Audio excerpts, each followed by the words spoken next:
एक बार फिर से सलैया साहित्य संसार में आपका हार्दिक अभिनंदन करते हैं। आज एक ललित निबंध है, अब दूध नहीं मिल सकता, कन्हैयालाल मिश्र प्रभाकर जी द्वारा विरचित है, को लेकर के आपके समक्ष उपस्थित हूँ।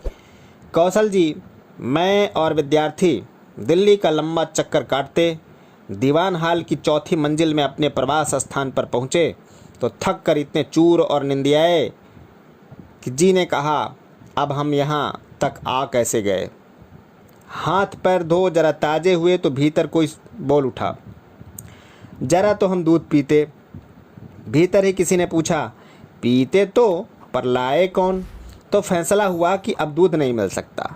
ठीक है, नहीं मिल सकता, क्योंकि दूध पीने वाले मुंह और दूध देने वाले हाथ के बीच में जो यम यात्रा सी सीढ़ियाँ हैं, उन्हें उतरने का उत्साह किसी में नहीं, और फिर उतरने का उत्साह भी ज्यों ज्यों उभरे, पर उतर कर फिर चढ़ना जो है, पतन आसान है, उत्थान कठिन है। तो फैसला हुआ कि अब दूध नहीं मिल सकता।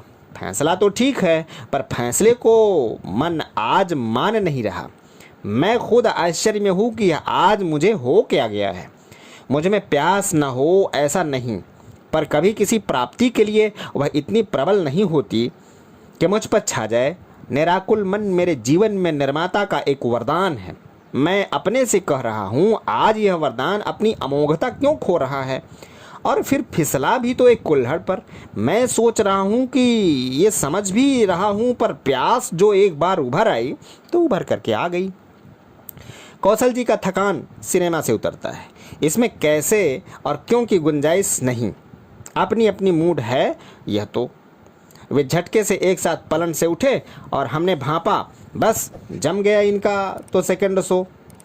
फिर मेरे लिए यह मुहमागी मुराद तय हुआ कि वे दूध देते जाएं और बीच में ले लें। न हम पूरी सीढ़ियां उतरें, न वे पूरी चढ़ें।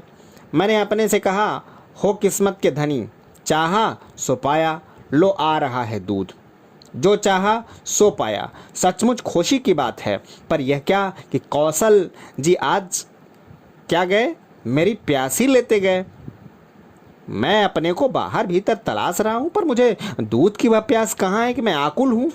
वह कहीं नहीं है, पर अभी तो वह इतनी थी कि मैं उस पर आश्चर्य कर सकूँ। दूध आ गया, गरम कुल्हड़ मेरे हाथ में है, मलाई आँखों में और उसकी सुहावनी सुगंध मस्तिष्क में, पर भीतर उसकी मांग नहीं है। पूर्ण तृप्ति है। यूँ पीऊँ तो पी ही लूँ, पर ना पीऊँ तो पाऊँ कि पी चुका। प्यास रस्सा तोड़ जागी और जाग कर यूँ सो गई। यह बात क्या है। भीतर ही भीतर बहुत पैड़ियाँ उतर गया तो हाथ आया कि अब दूध नहीं मिल सकता। अभाव की इस भावना ने प्राप्ति की कामना को उग्र कर दिया। आज संसार के जीवन में जो हाहाकार है, छीना झपटी है, उसके आधार तत्व का यह मेरे लिए साक्षात्कार ही न था। संतोष के पक्ष में यह एक नई दलील भी थी। जीवन का अनुभव है कि रोज दोपहर को भूख लगती है, पर व्रत के दिन प्रातःकाल ही उचाट लग जाती है। मन की भूख ही तन की भूख का रूप धारण कर लेती है।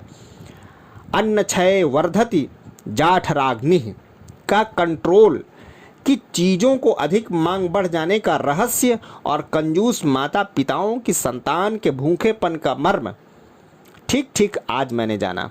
और जाना कि अपने प्रति दूसरों का विश्वास पाकर और दूसरों के प्रति अपना सब कुछ सुलभ होने का विश्वास दिलाकर, यह गांधी जी की स्वेच्छा हो या मार्क्स की वैधानिकता से, हम मानव की प्यास को बहुत कुछ नियंत्रित कर सकते हैं, बहुत कुछ नियंत्रित कर सकते हैं।